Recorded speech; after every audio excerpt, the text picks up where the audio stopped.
Allora, riprendiamo un po' il tema, chi delle due riprende? No, stavo dicendo che i giovani ci chiedono, le persone che stanno lavorando, i lavoratori e le lavoratrici chiedono di avere certezza. E quindi noi abbiamo presentato questa piattaforma sulla riforma della legge Fornero, dopo magari la vediamo anche nel dettaglio, qualche capitolo, soprattutto quelli che interessano magari anche non solo i lavoratori ma anche i pensionati, perché anche il tema dei pensionati è contenuto nella piattaforma. Allora noi abbiamo presentato questa piattaforma con 3 manifestazioni nazionali il 17 dicembre dell'anno scorso, una a Bari, una a Firenze e una a Torino, l'abbiamo presentata e in quella occasione era stato detto, abbiamo chiesto l'incontro al governo, se il governo non ci convocherà noi ci mobiliteremo. Ecco perché l'iniziativa di domani, perché non è che ci mobilitiamo così a caso. Infatti dovreste anche voi convincere questo governo a portare le tasse sotto il 30%, vedrete come miglioreranno le entrate di questo paese beneficiando i servizi per tutti. Ma sicuramente se pagassero tutti le tasse potrebbero essere abbassate perché è iniquo quante tasse qualcuno ma che le ritenute infatti esatto, ma anche il lavoratore ha l'annetto in busta, ma in realtà quanto viene versato in tasse? Tantissimo, esatto, dirette e indirette. Viene passata in tasse, l'altra parte nella busta paga dei lavoratori viene pagato come contributo previdenziale e su questo punto qua, siccome nei giorni scorsi, nei tempi scorsi ho letto qualche articolo di qualcuno che lanciava l'idea che versare i contributi per la previdenza sono troppi, no? Bisognerebbe tagliarli, ecco su questo noi siamo assolutamente non d'accordo, perché con il sistema che è attualmente in vigore, cioè il sistema contributivo, un lavoratore alla fine avrà una pensione calcolata, come dicevo prima, in base ai contributi che lui ha versato in tutta la sua vita lavorativa. E diminuirli qui non ci siamo, quindi parliamo pure di diminuire le tasse, ma per l'altra cosa pensionati no. Veri ammortizzatori sociali, ma per quanto? Quando avranno finito di toglierci il sangue, che fine farà questa società? Dove andrà a finire quest'Italia? Alla fine se falliamo noi falliranno anche i burocrati e i politicanti vari, perché prima o poi succederà. Ma il discorso del pensionato come ammortizzatore sociale, che è verissimo perché di fatto in molti casi aiutano la famiglia, c'è adesso per assurdo, in questo preciso momento, ma un domani in virtù del fatto contributivo non sarà più così, quindi noi abbiamo anche, guardate, c'è un tema che sta nella piattaforma e che secondo me è utile valorizzare. Perché il ruolo del welfare sociale riguarda anche quella fetta di persone, soprattutto le donne, che per effetto del loro impegno nella gestione, per esempio, delle persone anziane, delle persone di cura, eccetera, si troverà in una situazione si è già trovata, perché già adesso abbiamo molte donne, se voi guardate il reddito delle pensioni, abbiamo circa 7.000 euro in media, perché un pensionato medio, anzi la media dei trattamenti pensionisti è circa 15.000 euro l'anno per i maschi, per le donne sono 9.000. Cioè c'è un abbattimento di circa 7.000 euro tra un trattamento dei maschi, ma questa cosa sulle donne è perché le donne nel corso della loro vita lavorativa hanno dovuto, sospendere per la cura dei figli, sospendere per la cura dei genitori, della famiglia, e quindi si sono dovute impegnare in azioni di cura che adesso noi chiediamo che per questi periodi qua ci sia una soluzione, trovata una soluzione economica, tanto più col nuovo sistema, perché se io tolgo, quindi non calcolo più sulla retribuzione. Infatti su quello che ho avuto, ma a questa offerta si va di rinunciare. Esatto. Battute se ne possono fare a iosa, però attenzione che qui scherziamo col fuoco, perché dire per esempio che noi portiamo le tasse al 30%, abbassiamo la pressione fiscale al 30% o rinunciamo, c'è un problema che poi quando avrò 60-65 anni chi è che mi dà un reddito? perché l'idea che trovo un reddito sociale a prescindere dai contributi vuol dire che noi prefiguriamo una società dove poi avremo milioni di persone che non sapranno come vivere. Cioè, il tema è che ripeto, è una società equilibrata quella che manca, questo è il tema. Infatti, no, ma forse la cosa che si percepisce, poi a parte dai messaggi, ma poi in generale anche parlando con persone giovani che dovrebbero entrare nel mercato del lavoro, sono entrate, è che non hanno assolutamente fiducia nel fatto che un domani a loro arriverà la pensione. Sì, certo. Ma posso dirlo francamente, chiedessero anche a me, io non ho nessuna fiducia. Perché? Perché vedi una situazione che ti fa terrore. E allora quando c'è questa situazione che uno dice dovrò lavorare ancora altri 40 anni, non so, arriverò alla morte che sarò ancora al lavoro, se Dio mi dà ragazzi trovare un lavoro, e poi i giovani hanno proprio la certezza, non ci pensano neanche, cioè guardano il presente, no? Sì, c'è un piccolo problema, è devastante, c'è un piccolo problema qua. Che adesso immagina un giornalista come lei magari può lavorare. Ma noi abbiamo lavori dove usuranti. È materialmente impossibile, cioè io penso a un lavoratore che sta su un camion, ipotizziamo, è pericolosissimo. Ma dico anche che un insegnante d'asilo, per esempio, cioè, o un lavoratore che lavora in altezza, che va, eccetera.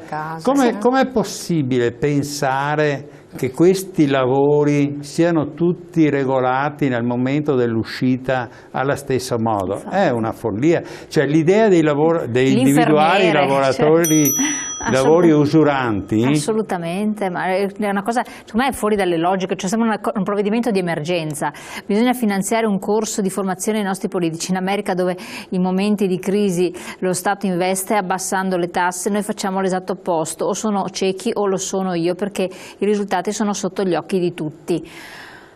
Sì, questo è un tema ricorrente. Io dico che si può anche riequilibrare chi paga in questa società. Si può anche riequilibrare, quello che diceva prima la Maria è vero, se noi riuscissimo a far pagare in modo equilibrato tutti gli elementi sociali. Io ricordo che in America, lo Stato che viene citato da questo nostro ascoltatore, si va in prigione direttamente se tu non versi quello che devi allo Stato, che è poco, ma lì vai in prigione e buttano via la chiave. Esatto. Cioè, qui uno evade centinaia di miliardi, si compra un yacht e va via e va. Esatto. La differenza sostanziale è che quando si fanno i paragoni con gli altri paesi bisognerebbe farlo complessivamente. Infatti, cioè, oggi in Italia abbiamo assistito per anni all'idea che evadere è bene e giusto, e questa cosa qua ha squilibrato questa società, perché in effetti a noi che siamo costretti a pagare per effetto, dicevo prima che non siamo noi direttamente, ma è il nostro sostituto d'imposta che versa al posto nostro, non ce ne accorgiamo, però il problema è proprio dell'equilibrio nella società.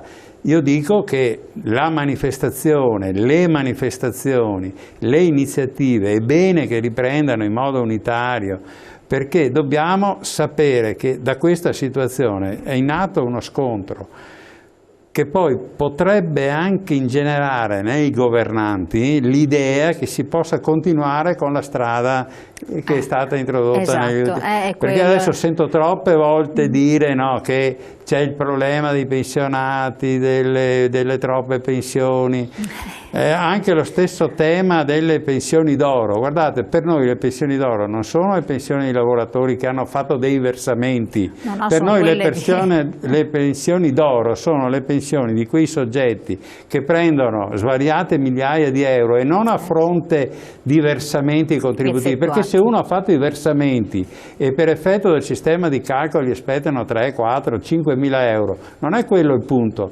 Potremmo discutere di mettere un tetto, si può discutere, perché 5.000 euro non è una pensione bassa, ma se è frutto di versamenti. Il problema è che noi abbiamo dei soggetti in Italia, a partire dal sistema, diciamo, politico che nel corso degli anni ha ingenerato anche situazioni di questo tipo, dove i contributi non erano, diciamo, il trattamento non è riferito esattamente ai contributi versati.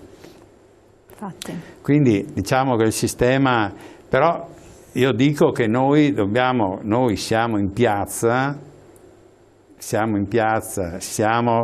interloquiamo col sistema della politica per dire: guardate che la situazione oggi molto più semplicemente affrontiamo le questioni che oggi abbiamo di fronte, che è quella di un'uscita dal mercato del lavoro, che non può essere quella generata dalla legge Fornero, perché altrimenti togliamo prospettive occupazionali stabili ai giovani, togliamo tra l'altro trattamenti pensionistici in essere che vengono ridotti per un sistema che non valorizza l'incremento dei costi che ci sono per vivere, e quindi dobbiamo tutelare le pensioni in essere e dare una prospettiva ai giovani. Questa è la sostanza, diciamo, che è di una semplicità banale, ma però sembra quasi irraggiungibile. Mamma mia, ho 61 anni, non ho lavoro, ho 38 anni di contributi e secondo il governo sono giovane, per il mondo del lavoro sono vecchio. Come faccio a vivere fino a 67 anni? 67 anni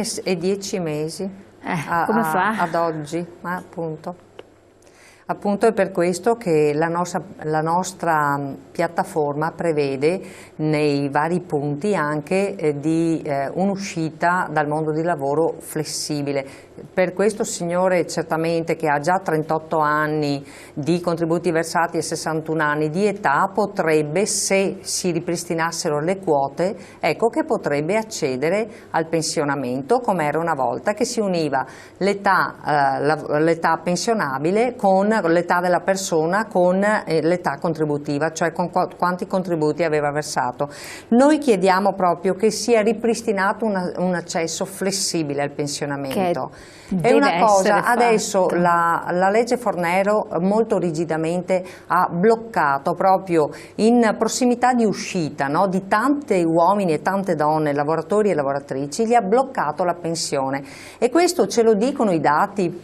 Io ho portato un grafico, magari se il regista ce lo mette in onda, può metterlo in onda, che ci fa vedere dopo l'assunzione, l'entrata in vigore della legge Fornero, come sia crollato il numero di pensionati nel nostro, quindi mentre prima c'era un certo regione. Trend di persone che andavano in pensione progressivamente, improvvisamente si è bloccato, e quindi c'è stato questo calo. Da questo il risparmio di cui parlava Daniele prima per le casse dello Stato, perché se tu non mandi in pensione le persone, continui a tenerle nel luogo di lavoro, naturalmente hai un grosso risparmio. Da questo grosso risparmio poi si è attinto per far fronte a spese che sono diverse da quelle che sono le spese previdenziali. Noi invece vorremmo che, se ci fossero, noi chiediamo soprattutto come SPI, che se nel sistema previdenziale ci sono dei risparmi, questi risparmi restino all'interno del sistema previdenziale,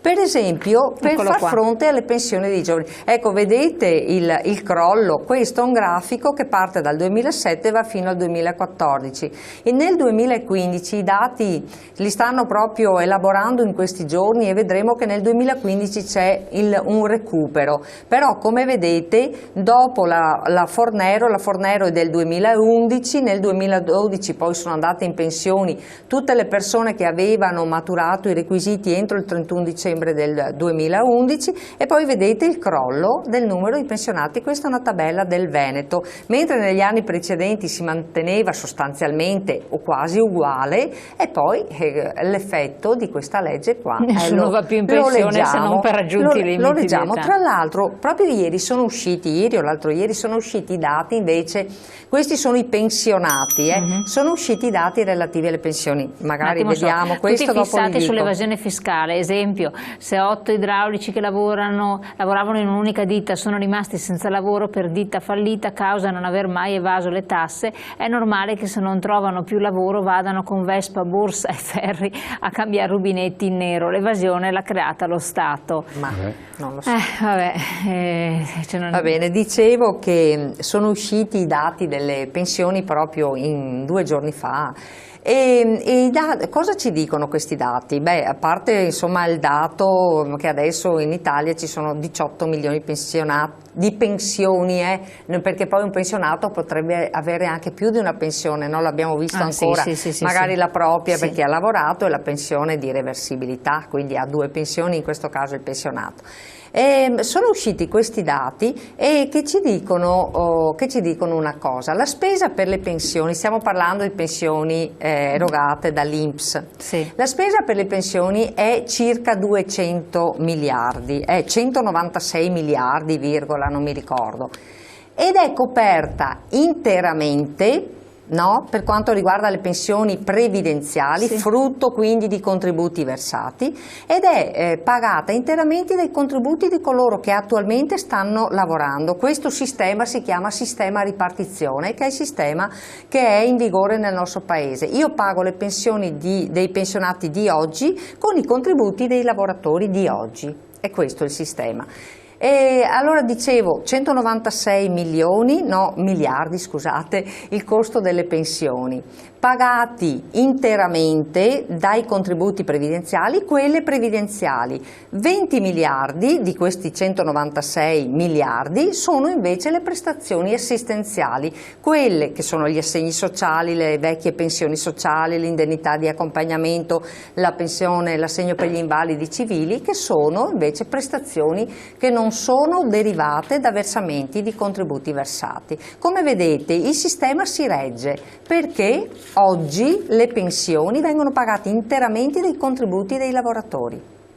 Quindi io che lavoro pago la pensione, esatto, di chi è a casa. Quindi legittimamente noi domani saremo in piazza per chiedere che si metta mano alla Fornero e non si campi a pretesto che non ci sono soldi, perché lo dimostrano i conti, il sistema regge, e naturalmente noi ci aspettiamo che venga fatto, venga preso in mano questa nostra piattaforma, si arrivi ad un confronto con le parti sociali, perché non vogliamo più che ogni tot di anni si rimetta mano alle pensioni. Ma questo come lo può fare il governo? Senza pensare di essere autosufficiente, di sapere tutto nella materia, ma di confrontarsi in maniera seria e costruttiva con i rappresentanti dei lavoratori e delle lavoratrici. E CGIL e CISL UIL in questo paese rappresentano quasi 6 milioni di lavoratori e lavoratrici. E che è un governo comunque PD, mamma mia.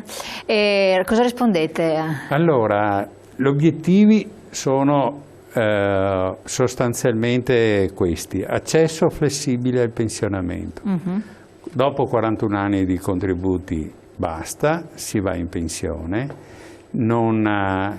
e comunque dare la possibilità di riconoscere la diversità dei lavori, cioè con la flessibilità in parte si riconosce anche la flessibilità in uscita riconoscendo il lavoro che fai. Quindi stabilire una quota, e stabilita questa quota poi uno sceglie se vuole andare o rimanere. Un sistema più equilibrato. Sì. Pensiamo, poi ci poniamo l'obiettivo di trovare soluzioni perché ci siano pensioni dignitose anche per i giovani, precari o discontinui, comunque per i giovani che oggi accedono al mercato del lavoro. Come diceva prima la Maria, questi sono soggetti, soprattutto i giovani, che per effetto per esempio delle